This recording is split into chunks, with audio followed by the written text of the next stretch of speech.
Hello students of class 9, this is your Aishwarya ma'am and today I'm going to teach you a new chapter from your Beehive book.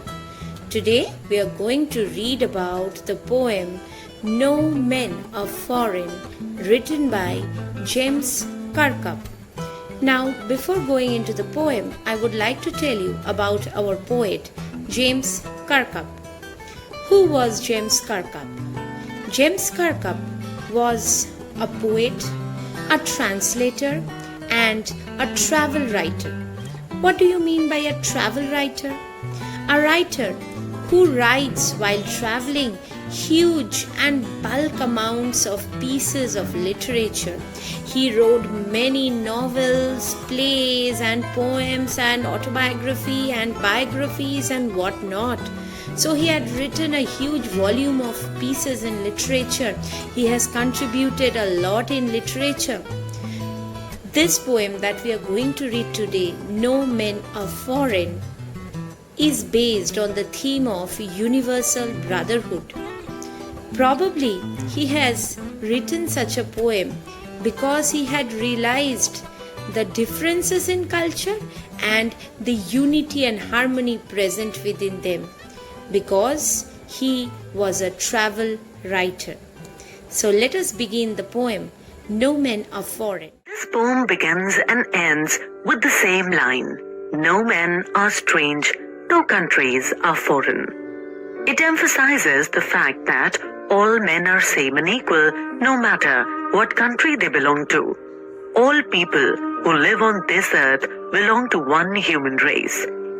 The uniforms worn by soldiers of different countries are different, but the human being is the same.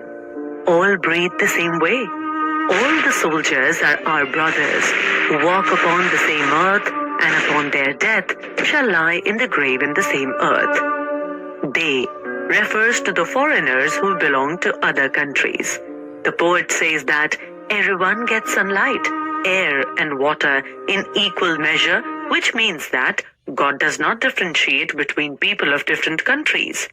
All people do farming during the time of peace. They live a relaxed life and eat the things given to them by nature.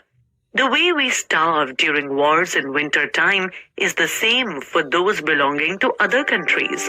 The poet says that even their hands are same as ours. They work hard just like we do.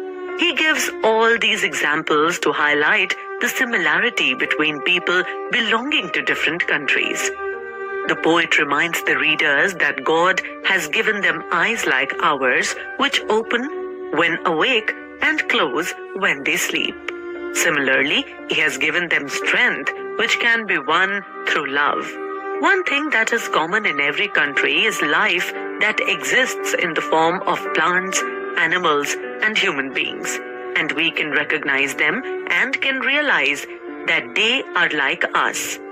The poet says that we should remember that whenever someone tells us to hate a person from another country, then we deprive ourselves of their love, cheat ourselves, and condemn humanity. We should not consider anyone to be our enemy. We should keep in mind that whenever we pick arms against other nation, it leads to a lot of bloodshed, fire, and death. These dead bodies accumulate on the earth and make it impure.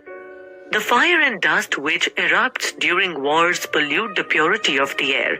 He ends the poem by writing the first line in reverse and saying that, remember, no men are foreign and no country is strange.